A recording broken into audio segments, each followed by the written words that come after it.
You've been knocked down, betrayed, disrespected, and maybe even broken. But hear me clearly. This is the moment it stops. This is the day you rise.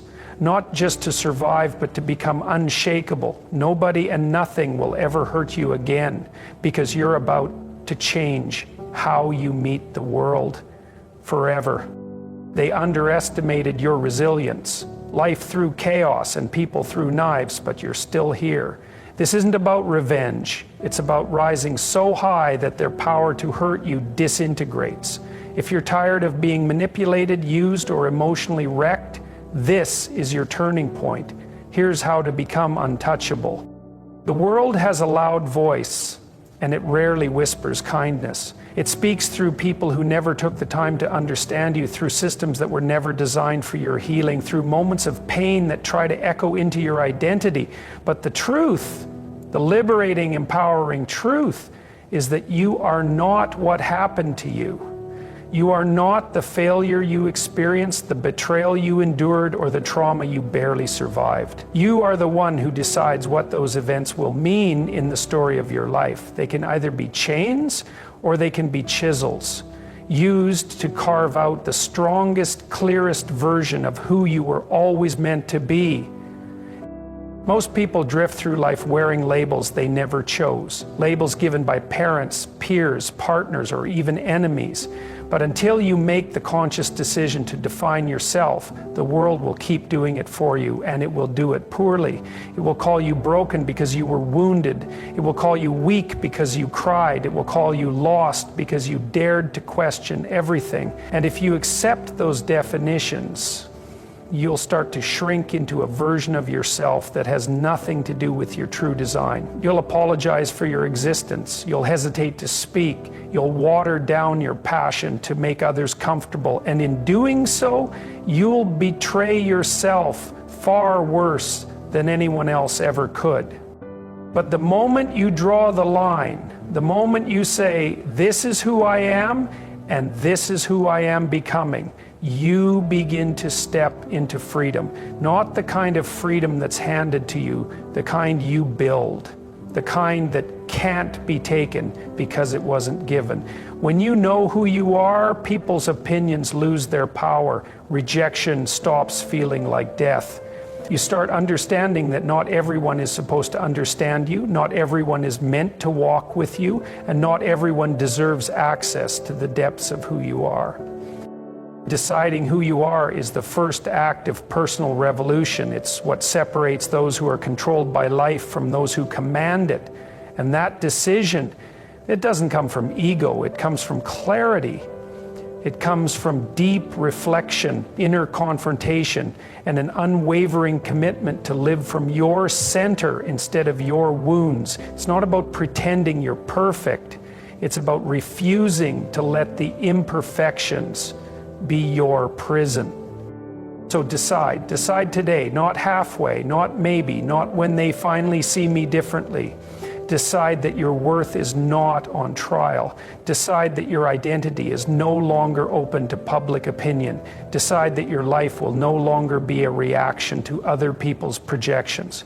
You were not made to be a mirror for their fears. You were made to be a beacon for your truth. And once you decide who you are, the world has no choice but to adjust. Stop handing out the sword they use against you. Every time you seek validation from someone who has no respect for your value, you place your peace, your worth, and your emotional security into hands that were never meant to carry it. You are essentially asking those who once hurt you to now heal you. You're hoping the same people who broke you will be the ones to affirm you, and that's a cycle that keeps you bleeding, not growing. When you stay silent in the face of disrespect, you don't just protect the relationship, you betray yourself. You reinforce the lie that your feelings don't matter, that your worth is negotiable, that their bad behavior is tolerable. But silence isn't peace, it's suffocation. It's the slow erosion of self-respect, and eventually it builds a cage around your identity until you no longer recognize the person in the mirror. You have to understand, seeking constant approval is an addiction. It feels like safety, but it's actually bondage. Because the moment someone disapproves, you crumble. You question your choices, your direction, even your dreams. You shrink to fit their comfort zone while suffocating in your own. You become pliable clay in someone else's hands. But real strength comes when you stop needing applause and start respecting your own voice, your own choices, and your own standard. Approval is fleeting, self-respect is forever. You were not created to be everyone's emotional sponge. You're not here to keep the peace at the cost of your own inner war. At some point, you have to stand, speak, act. Stop softening your edges to protect people who never had to live through what you did. Stop calling it love when it's really fear of being alone. If the price of connection is constant compromise, then it's not connection, it's control. Say what must be said, even if your voice shakes. Set boundaries, not as suggestions or requests, but as declarations of your value. Boundaries are not walls to keep others out. They are fences that protect your garden from being trampled. It's time to stop giving people the weapon they keep using against you. Stop giving them access to your triggers. Stop giving them permission to mistreat you just because they did it before. Reclaim your mind, reclaim your power, reclaim the truth that you are not a doormat. You are a fortress under construction. And every time you choose self-respect over approval, every time you speak when you used to stay silent, every time you walk away instead of tolerating disrespect, you lay another brick in the foundation of your strength. They will not like it. They will accuse you of changing. Let them, because changing is exactly what you're supposed to do when you've finally had enough. This is how you stop bleeding. This is how you stop the cycle. And this is how you ensure that from this point forward, no one ever gets to use your own hand to hurt you again. Too many confuse kindness with weakness. But emotional strength doesn't mean detachment. It means discernment. You no longer react to everything because you've trained yourself to respond with purpose. When your inner state is no longer dictated by external chaos, you become the calm in the storm. That is how nothing outside of you can break what's solid within. You must understand this truth deeply. Emotional strength is not about shutting off your heart or becoming numb. It's about choosing what gets access to your peace. It's about recognizing that your emotions are not liabilities, they are signals. You feel deeply, yes. You care, yes. But you are no longer held hostage by those feelings. That is the difference. The weak are impulsive, driven by every wave of emotion. The strong feel every wave, but they do not drown. They learn to ride the current with direction, not chaos. And let me be clear, being emotionally strong doesn't mean you stop loving or you stop empathizing. It means you know when to walk away. It means you can say no with firmness and still keep your dignity. It means you don't need to scream to be heard or fight to be respected. Your presence alone becomes a statement. Your boundaries become sacred. Your energy becomes refined. You become someone who doesn't need the world to validate your worth because you've found your worth in how you treat yourself when no one is watching. This strength, this clarity comes with practice. It comes through pain, through betrayal, through failure. It is forged in the fires of disappointment and refined in the silence of self-reflection. You learn that reacting to everything means giving your power to everything. And if your peace can be stolen by every comment, every conflict, every misunderstanding, then you are not free. You are chained to the opinions of others. But when you stop explaining yourself to people who never cared to understand you anyway, you take back the reins of your emotional freedom. The truth is, we live in a world that rewards loudness, outrage, drama, and emotional impulsivity. But you don't have to play that game.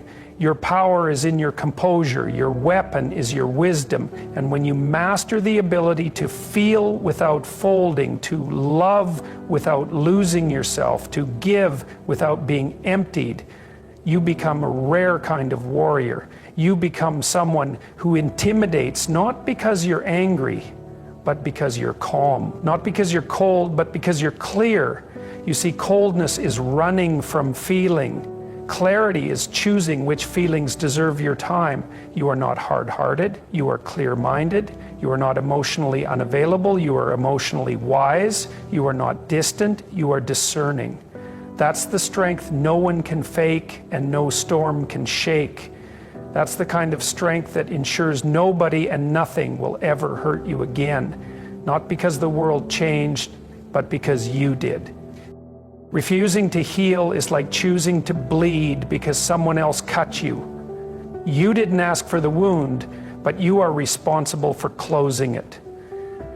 That's the truth most people run from. They want to stay hurt because hurt gives them identity. It gives them a story to tell, something to justify why they stay small, why they don't trust, why they don't try again. But here's the brutal reality. Healing isn't optional if you want to grow, if you want to be free, if you want to win. Healing is not weakness, it's war. It's the internal battle that most never fight, and so they stay enslaved by a moment that already passed. They let one betrayal define them, one heartbreak cage them, one trauma rewrite their future. But you are not what happened to you, you are what you decide to become in spite of it. Healing is not about forgetting, it's about no longer allowing the memory to rule your present. You can remember what happened without living in it. You can carry the lesson without carrying the weight, but to do that you must face the pain. You must confront the truth. And that takes more strength than pretending you're fine. Most people avoid that confrontation because it's messy, it's not linear. One day you feel strong and the next you're back in the pit. But that's the process. That's what rebuilding your soul looks like. You tear down the lies. You sit with the discomfort. You let the wound breathe. And then, little by little, you start to see the light again. Not because the past changed, but because you did. If you want to be untouchable, start by refusing to carry what's trying to kill you inside. Bitterness is a toxin you swallow, hoping it'll poison someone else. But it's you who gets sick. Resentment doesn't protect you, it paralyzes you. Yes, they hurt you. Yes, it was unfair. But why let them win twice? They broke you once. Will you now break yourself over and over by refusing to heal? Or will you make the bold decision to take back control of your mind, your heart, your destiny? Healing is strategy. It's how you take your power back from people who were never worthy of it. It's how you fortify your future, so you're no longer reacting from pain, but responding from purpose. When you heal, you stop showing up to old battles.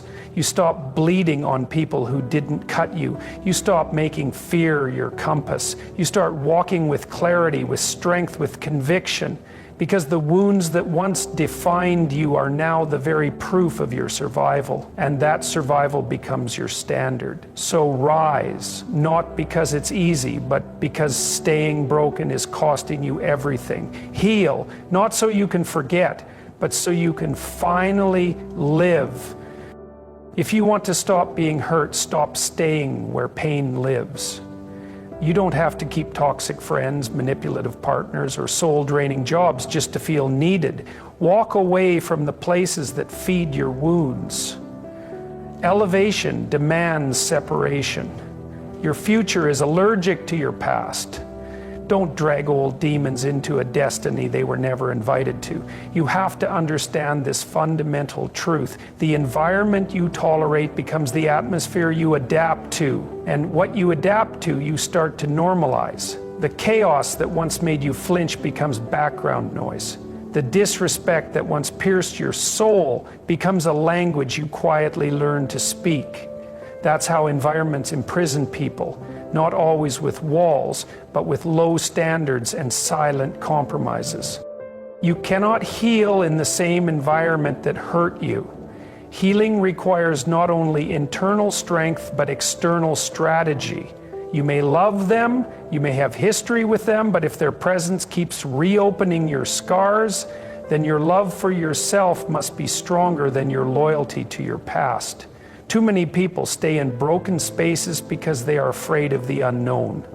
But what they don't realize is that staying in the familiar is not safety, it's slow destruction. You weren't born to live in survival mode. You weren't created to shrink yourself just to be accepted in rooms you've outgrown.